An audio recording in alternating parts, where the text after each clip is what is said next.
Eu estava conversando aqui com o nosso convidado justamente a respeito dessa importância da gente fazer os exames, da gente procurar. Às vezes as pessoas enfrentam uma demora, né? Principalmente na rede pública. E a conversa segue no caminho da saúde, tá? Uma atenção maior agora, nesse dia, aos homens que também sofrem com a dança dos hormônios. Sim, eles passam por isso. Há sintomas como, por exemplo, a falta do desejo sexual. E eu estou recebendo aqui hoje o urologista Dr. Luiz Mauro Coelho, um amigo nosso aqui do Manhã Total.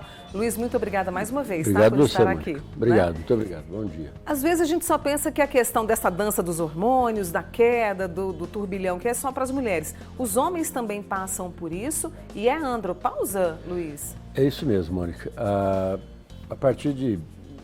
A gente falar número, mas é difícil. Mas a partir de 50 anos, mais ou menos, há uma queda da produção do hormônio, da testosterona, né? Mais ou menos 1 a 2% ao ano. Então, devagarzinho, ela vai diminuindo, diferentemente da mulher, né? Na faixa de 48 a 52, a produção de estrógeno zera mesmo, né? E, então, na mulher no homem é diferente. Nós temos que essa queda, né, lenta, mas ela vai diminuindo ao longo do tempo. E ao mesmo tempo que há uma diminuição da queda, né, da produção, tem uma proteína que é o SHBG, que ele se liga à testosterona e inativa a testosterona. Então, ao longo, a partir dessa idade, 50, 50 e poucos, essa proteína começa a aumentar também. Então, assim, a disponibilidade de testosterona livre, aquela que tem ação biológica, ao longo do tempo, ela vai diminuindo mesmo. Eu trouxe alguns dos sintomas, o cansaço e a falta do desejo sexual. Isso. Estão entre os principais e quais seriam os outros? Assim, o quadro clínico, né, da falta do hormônio é um desânimo completo, a pessoa não tem vontade de fazer, não é preguiça, Sim. É desânimo. A pessoa fica prostrada, não tem vontade de fazer nada, não tem vontade de trabalhar, enfim. Um pouco de tristeza, as pessoas falam um pouco de depressão, mas não seria classificado como depressão. E sim como uma tristeza mesmo. A pessoa fica para os cantos, sozinha, não tem vontade de conversar, de fazer nada. Tem uma diminuição da vivacidade, vamos dizer assim, né? E diminuição da libido, né, do desejo sexual, uma dificuldade enorme de ter ereção. Sem hormônio é muito difícil você conseguir ter ereção.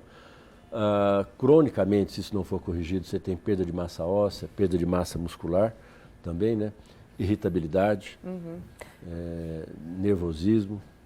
E essa questão da falta do desejo que mexe demais, né? Esse é o problema. Hoje, por exemplo, quem vai fazer avaliação de próstata, acima de 50 anos, é normal a gente questionar sobre a vida sexual do indivíduo, né? E está cada vez mais a gente colocando no rol de exames, dosar o hormônio masculino, né?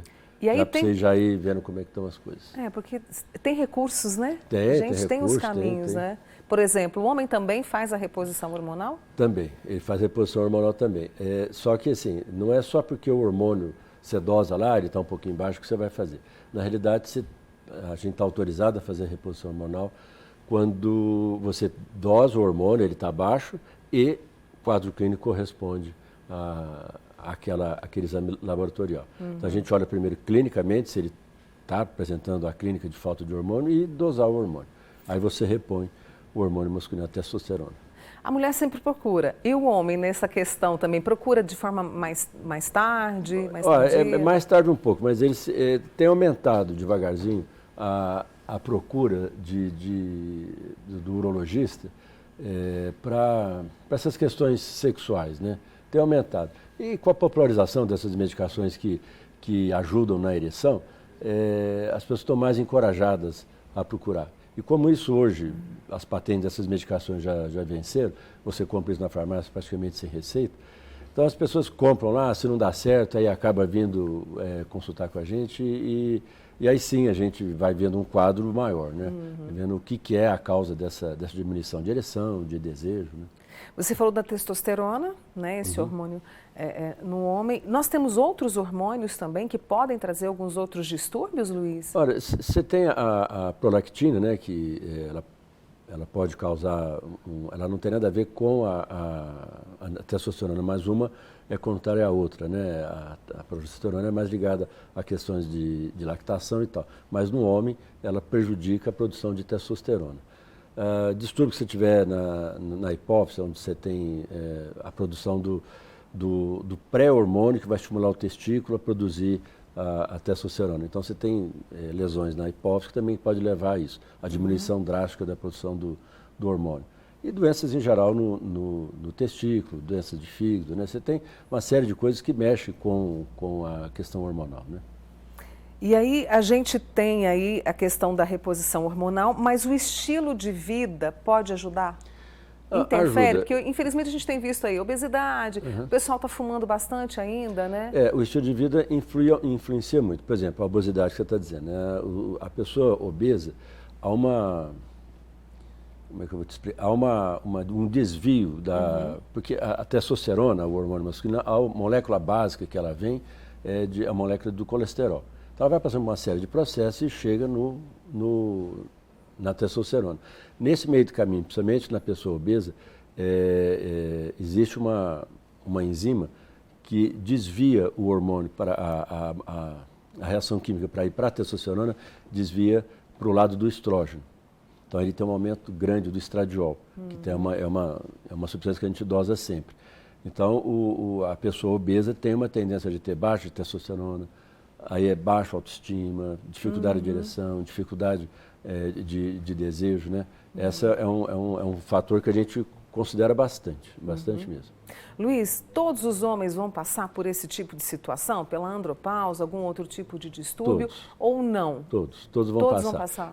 Inclusive, a gente não usa muito o termo andropausa, né? Entendi. Porque não é uma pausa, como é na mulher. Né?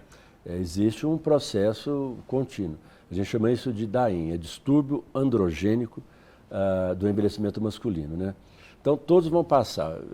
Agora, isso depende muito da história de cada um, como é que cada um entende a sua vida sexual, como é que cada um considera isso como importância na sua vida. E isso é comum a todos. Uns mais, outros menos, uns sentem mais, outros menos.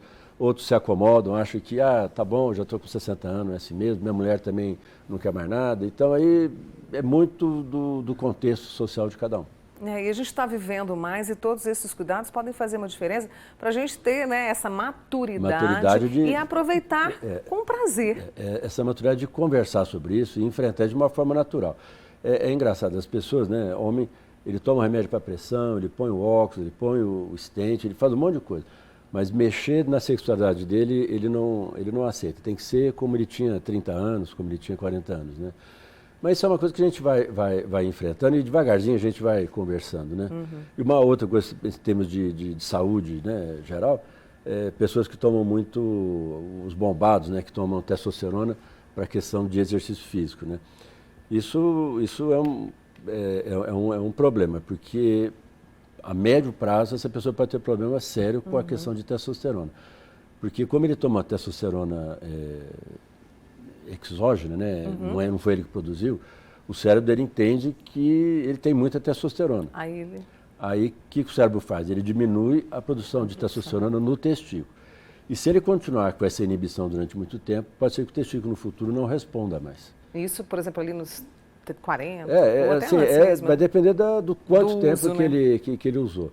E tem as questões também da mama masculina, né, que precisa ser olhada, que o homem também tem câncer de mama, né? Então precisa olhar. A ginecomastia masculina, né, que é um dos principais fatores do aumento da mama masculina é o uso de anabolizante. Recados importantíssimos aqui do Dr. Luiz Mauro Coelho, que é urologista, né? Trazendo esse cuidado para você, meu amigo homem. As minhas amigas que assistem, por favor, conversem numa boa para que a gente possa ter qualidade. E tem que conversar mesmo. Agora, práticas em geral de exercício, alimentação, etc. Isso é o básico que a gente devia fazer para tudo, né? Não só para a saúde sexual ou saúde masculina, né? Mas isso é básico. De forma geral, né? Luiz, um prazer te receber aqui. Obrigada, Obrigado, Mônica.